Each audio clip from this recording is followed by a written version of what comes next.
To finish off the show, the other team we care a lot about on the show, the Montreal Canadiens. The season is over. Um, they finished last because the Coyotes just got hot at the end of the year. 2 comebacks. They got they're nuts. They're nuts. The win against Minnesota. They came back against Dallas. There's the other game. I think they came up. They came back from. I can't remember who it was. But the Coyotes, good for them. So that will be Montreal securing the best odds for the lottery, which is not next Tuesday. So not this Tuesday, but maybe I think it's next Tuesday. I believe so. The 10th, right? Yeah, I think so. And next Tuesday. Mike will be begging me to come over so we can watch the draft lottery. Can't wait for that. Looking at the season, how would you guys describe the 2021-2022 Montreal Canadiens and their season? A roller coaster. I think that's fair.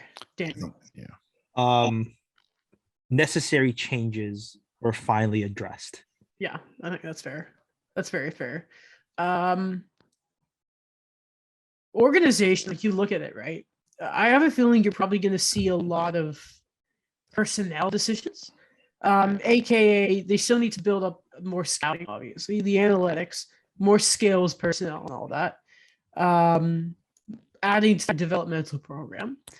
It sounds like we're all just waiting for the official confirmation, but I think Kent Hughes and Marty St. Louis have both said that Marty St. Louis is coming back as head coach. Yesterday, I think Marty St. Louis also confirmed that the assistants will be back. Sit down with Burrows and figure out the power play, though, please. Yeah. I'm begging you. Besides that, hold on a minute. What do you guys sort of look at the Habs? So we can get to the sort of. I want to get to the Panthers games. You know what? We'll get straight to the Panthers game. Actually, we'll just do it like this. All right. Looking at that Panthers game specifically, Carey Price in the 700 start gets his first win of the season. It may be his last. Instead of going through some of the shenanigans, I want to talk about this. So Carey Price and his media availability on locker cleanout day, it was a bit ominous. If have you guys seen all the quotes from it? Because if not, Sorry, I do. I've seen a couple of the quotes. I realized I was muted there for a second. I have not seen them all. I've seen a few. Okay, I have some good bits of them just sort of written down here. John Liu has some great stuff. For anyone listening wants to just go kind of find them. So we know that like most of the transcripts I have here are from John Liu and Arpin Basu. So the knee appears to is still bothering Carey Price, which is not great. Another surgery is on the table. The appointment he had with his doctor in New York, the surgeon, I should say, involved imaging, but it didn't come up with anything definitive. They're still waiting for clarification on the knee. And what's really worrying is it seemed to be Carey acknowledged that Panthers game could be his last. In fact, the quote is, it was an exceptional day. It was an A+ day. Which when I saw that, it hit the heartstrings a little bit. That we might be seeing the end of Carey Price. And it's just weird. Himself. I know. It's a weird thing for you to even just say it now. That's crazy for me to think about. Wow. How are you, Adam? I got emotional when I saw it. Because I was talking to some people after the Habs game, like the Panthers game, and how great, like it was such a fun night. Like the 10 goals, the Guy chance, Caulfield's hat trick, the Pierre Gervais stuff, Weber showing up. It was a very, after the game, like Montembeault and Gallagher and Caulfield, Gallagher like pranked Caulfield. It's like, you're going to talk to the crowd. The great rookie prank. There were a lot of feel goods around after that game, right? And like the video that was going around with 10 seconds left, Carey just stopped playing. He was waving at his kids. It was hilarious. Like Ramonov's behind the net with the puck. Like there are Panthers in the zone and Carey just stops. It was a feel good. Like it was feel good. I was talking to people who were like, just gushing over Caulfield. The way the season, like there was renewed hope again because it was just such a fun, because they had just had like a 9-game losing streak before they beat the Rangers. And then you see that, and it just, I talked about that this season is sort of a glimpse of what Habs hockey can be like without Carey Price. But once you got him back, and he had a quote today talking about how he wanted to stay around, because of how like bright the future is. He said the young kids are special and I want to be there. And that's been the question all year, right? Is does Price want to be there for the rebuild? And like, you know what really hurts, Daniel? So John Liu clarified and we said this earlier, the meniscus that he got surgery on, that right knee, started with the Kreider collision. That was 2014. He's been dealing with issues in this knee since 2014. And remember, he won the MVP after that. Like, he was still amazing. It's very sad personally for me. And it's shown, like, even Jake Allen was saying it's his net. It's difficult to think of, especially with all the work he did to come back. It's difficult to see. It's really difficult. You know what?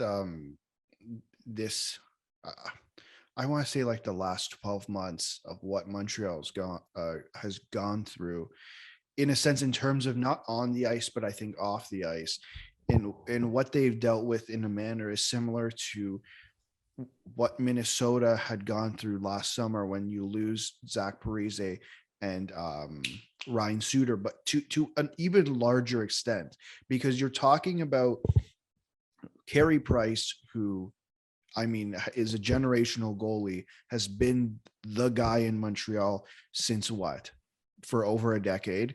And you're talking about Shea Weber, who, yes, his time in Montreal, yes, has been shorter, but you're talking about a guy who got traded for PK Subban, right? And at that time, that was a quote, it was a controversial trade at that time, being 1-for-1.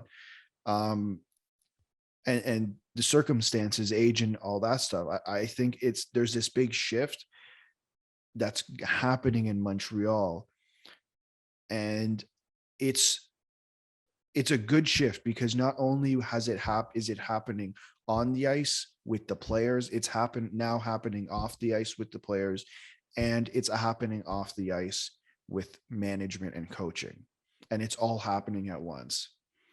Just look of Daniel made the point of necessary change. If you just look back at some of the events, like again, the Claude Julien stuff last season, the Ducharme this year, the Mathieu Perrault's hat trick being the highlight of on the ice stuff for the first half of the season, Deneau leaving, the Mayu draft, losing in the finals, like really hurt the fan base, right? Because you realize it was going to be maybe the last chance Price and Weber ever get. Price being exposed for the expansion draft. You guys know how unbearable that was for those few days. Price missing most of the season, starting the year like 0-5. Weber is never going to play again. Losing Kotkaniemi and instantly panicking and doing the Dvorak deal. Savard, Perrault, Weidman, and Paquette being the offseason solutions. Bergevin being fired and then going to LA, Ducharme going, Caulfield being sent down. Remember the picture day Laval picture that he was part of, and Ducharme having 8 wins the first half of the year. So the renewed hope of Marty St. Louis fixing Go Caulfield to Kent Hughes, to Jeff Gordon.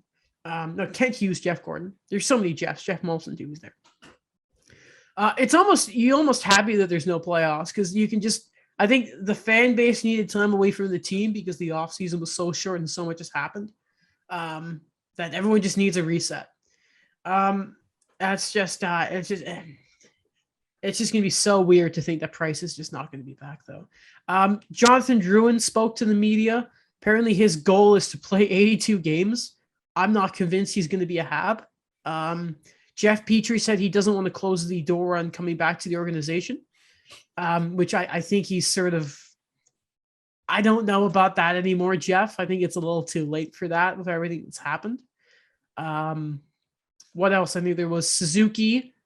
Suzuki, by the way, is a top 10 Ironman amongst active players, by the way. Since he came to the NHL, he hasn't missed a game. So I thought that'd be neat to mention. Him and Caulfield aren't going to the World Championships because Suzuki's playing through an injury. And Caulfield, got to remember, he's had a very long 2 years going back to the World Juniors, coming to Montreal in the playoff run. Gallagher's not going. He's going to try. And apparently he still has a hip injury from like 2020 that he's dealing with. I think those were all the big stuff from the player interviews. So to finish off the show and to finish off talking with the Habs, beside draft stuff, just because I know one of you put it in, let's wait until we know where they're drafting so we can have a better idea. And again, because we are going very long, I wanted to just make sure we at least got to price, and we did. So I just want to quickly look at all their RFAs and UFAs and who you guys see coming back next year, because the Habs still want to cut some salary. Samuel Montembeault is an RFA with our Brights. I mean, if Carey's not coming back. No, why not? It's cheap. Why not? Exactly. William Legason, who played You like tell 3 me. games. You tell me. He's a Group 6 UFA. Did not accrue the required games by the age of 25 to become an RFA. Apparently, no, he can go. He can go. Chris Weidman, great personality. I hope he gets a job, but just not with Montreal. Yeah. Kale, I just feel like with defense, they have so many guys coming in, right? So yeah. Kale Clegg, I don't care. Alexander Romanov is an RFA. Should they re-sign him? Yeah, mate. So this is one I forgot. So in his post game, he's not going home to Russia, which makes sense. He's going to spend his season, and you can tell he loves the city if you look at his Instagram and that. He said, "I love it in Montreal, and I want to be here for as long as possible." So you could see if they're going to do that deal with him. If you go long term, I think it's a bet with him. Mm-hmm. But you see the development he's had this year. If he can start working a bit more on his offensive instincts, I think if you can do a long deal, it's just unfortunate because all his comparables are short term. But yeah, that's pretty safe. Michael Bezzetta, bring him back. Laurent Dauphin. Yes, you like him. bring him back. I don't care. Do what you want. Rem Pitlick, who is an RFA with ARB. You got to keep all of them in the organization for as long as possible. Tyler's a UFA, so hopefully they bring him back. Mathieu Perrault, I think his career might be done. Yeah. I heard too much about Mathieu Perrault this season. Yeah. Right? He you know what? He scored in that last game of the season. So I'm happy for him. That's someone from Quebec, so I'm really happy for him. How about Cedric Paquette? I know you didn't bring him up. He's in the offensive specialist. Because I didn't see him because he's not on the main roster. Exactly. He's gone. I do not. Goodbye. It was nice knowing you, but you are gone. You are gone. Especially now that Emily Castonguay has a job. Like you're of no use to me anymore. You're gone. I thought maybe that connection you brought her in. They didn't do it. And they just sort of killed us. They killed us there. But yeah, I just go get a left winger that isn't Mike Hoffman to play on the top line. Just tell me about it. Yeah. Brutal. You know what? He started passing the puck to get Caulfield with the hat trick, and I was like, there you go. Like 5 games late. Yeah. Primary to 5, more like 50. Yeah.